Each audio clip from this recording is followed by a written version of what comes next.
ሰላም ጤና ይስጥልን የተከበራችሁ የዩቲዩብ ቻናላችን ቤተሰቦች፣ በዛሬው መረጃ ጊዜ ብትሰሟቸው መልካም ይሆናሉ ካልናቸው መረጃዎች መካከል አርበኛ ዘመነ ካሴ ወደ ሱዳን ተሻገረ፣ እንዲሁም ሸኔ ምሽቱን የተቆጣጠራት ከተማ የሚሉ መረጃዎች ይገኙበታል። አብራችሁን ቆዩ።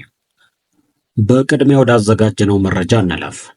ዶክተር አብይና ዘመነ ካሴ በጋራ የተጠሩበት ሰላማዊ ሰልፍ እያነጋገረ ይገኛል። ጠቅላዩ ለሰልፉ ጥሪ ደርሷቸዋል የተባለ ሲሆን ይገኛሉ ወይንስ አይገኙም የሚለው ግን እየተጠበቀ ነው። በዝግጅቱ ላይ ዘመነ ካሴ ከጫካ ሆኖ ንግግር እንደሚያደርግ ተናግረዋል። ጦርነት እንዲቆም የሚጠይቀው የማህበራዊ ሚዲያ የተቃውሞ ሰልፍ ዛሬ የሚደረግ ሲሆን ጠቅላይ ሚኒስትር አብይ በዝግጅቱ እንዲገኙ ጥሪ ቀርቦላቸዋልም ተብሏል። ጥሪው የተደረገለት ዘመነ ካሴ በትዕይንተ ህዝቡ ላይ ንግግር እንደሚያደርግ አስታውቋል።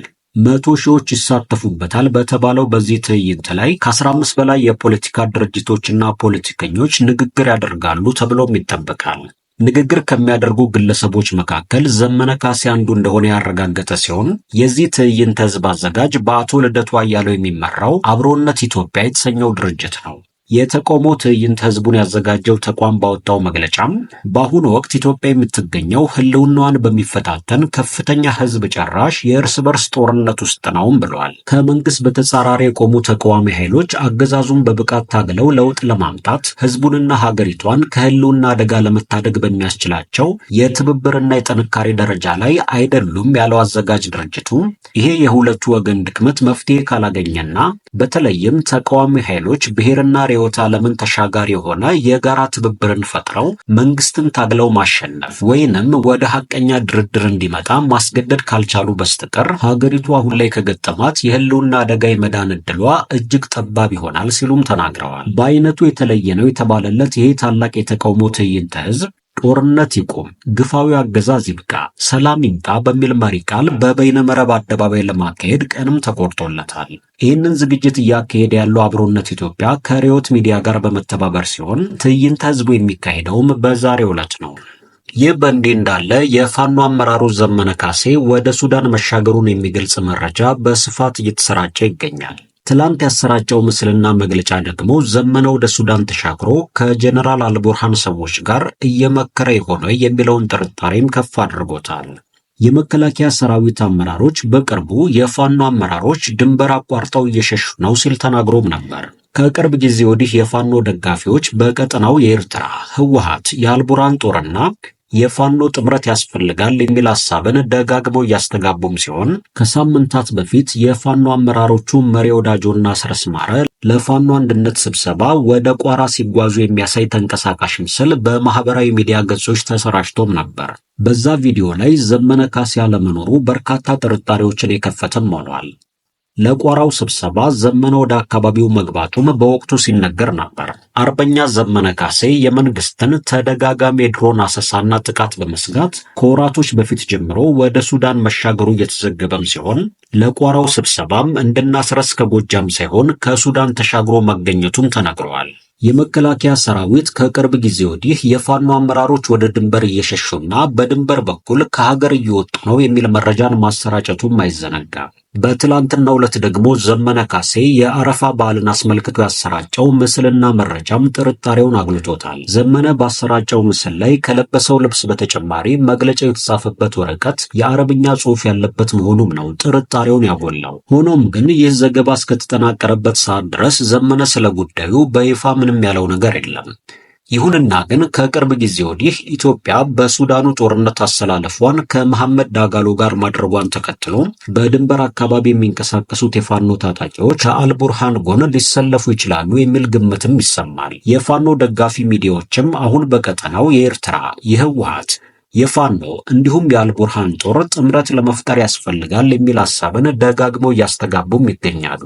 ነገር ግን የአማራ ገበሬዎች ለዓመታት የተዋደቁለትና ሱዳን የይገባኛል ጥያቄ በምታቀርብበት አልፋሽቃ መሬት ጉዳይ ለጥምረቱ እንቅፋት ሊሆን ይችላል በሚል እየተነገረም ይገኛል።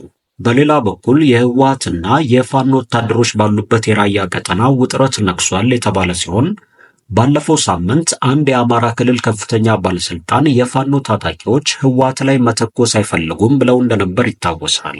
ህወሓትም የፋኖ ታጣቂዎችን ባሉበት በዚያ ቀጠና ታዲያ ግድያዎችና ውጥረቶች ቀጥለዋል። በትላንትናው ዕለት በራያ ቆቦ አንድ የመንግስት አመራር ሲገደል፣ የህወሓት ታጣቂዎች ባሉበት ራያ አላማጣ ደግሞ ከሐውልቱ መፍረስ ጋር ተያይዞ ውጥረት ነግሷል። በቆቦ ከተማ የተገደሉት አመራር የከተማ አስተዳደሩ የከተማና መሰረተ ልማት ጽሕፈት ቤት የከተማ ልማት ከፍተኛ ባለሙያ የሆኑት አቶ ክብሮም አብዱል ቃድር ሲሆኑ ባለሙያው ከቆቦ ከተማ ተይዘው ከተወሰዱ በኋላ መገደላቸውን የራያ ቆቦ ኮሚኒኬሽን ጽሕፈት ቤት ባወጣው የሐዘን መግለጫም አረጋግጧል። ጽሕፈት ቤቱ በመግለጫው የተገደሉት አመራር ከ4 ቀን በፊት በመኖሪያ ቤታቸው በሌሊት ታፍነው ተወስደው ነበር ያለ ሲሆን ግድያው በፋኖ ታጣቂዎች መፈጸሙንም ይጠቁማል። የፋኖ ታጣቂዎች በዚህ ሰሞን የመርሳ ከተማ ከፍተኛ የመንግስት ኃላፊን መሃል ከተማ ድረስ ገብተው መግደላቸው ይታወሳል።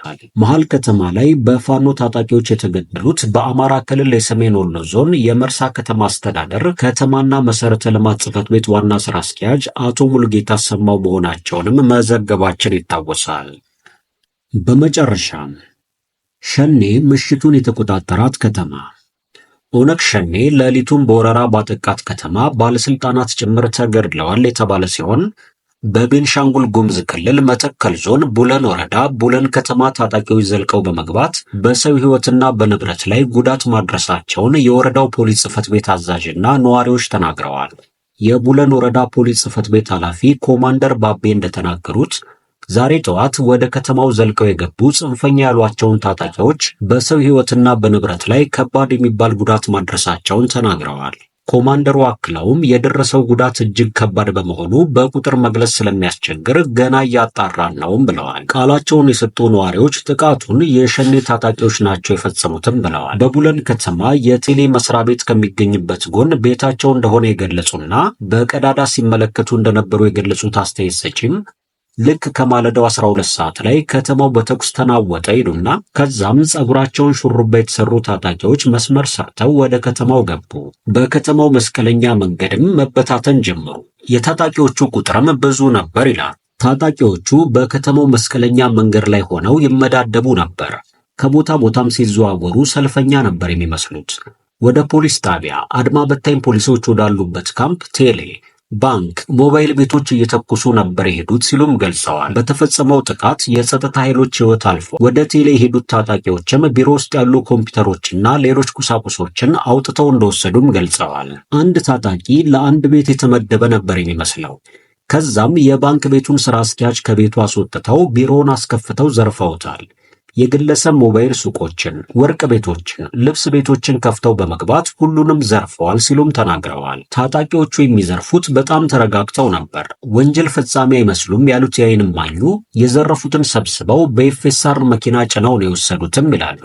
ከዚህ በተጨማሪም ሞተር ብስክሌት ያላቸውን ሰዎች በመጥራት የሞተር ቁልፍ አምጣ ብለው በማዳበሪያ ሰብስበው የዘረፉትን ንብረት በሞተር ራሳቸው እያሽከረከሩ ነበር ይዘውት የሄዱት። ከታጣቂዎቹ መካከል አንዳንዶቹ የከተማውን ባለሀብት ስም እየጠሩ ውጣ ሲሉ ሰምቻለሁ ሲሉም እኚህ የዓይን እማኝ አክለው ገልጸዋል።